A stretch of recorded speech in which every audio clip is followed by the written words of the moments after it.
But first, Madam Gomes, you have a point.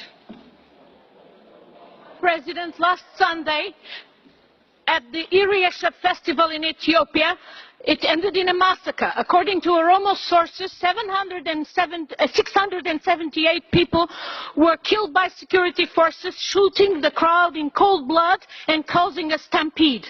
Other 700 people have been murdered in Ethiopia in the past 10 months, as marathon runner Faiza Lileza denounced at the Rio Olympics. The UN High Commissioner for Human Rights and the African Commission for Human Rights have called for independent observers to enter the country and to assess the situation and for an impartial investigation. The EU, which is actually paying with lots of taxpayers' money via ODA, is silent, and that silence is deafening.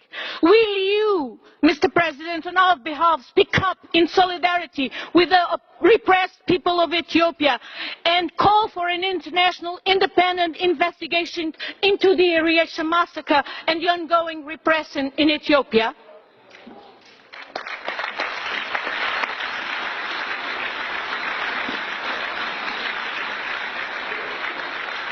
Well, Madam Gomes, we take note of your comments, and even though this was not a point of order, but anyway, colleagues, let's move to the votes. First report is Marinho Pinto report, request for waiver of parliamentary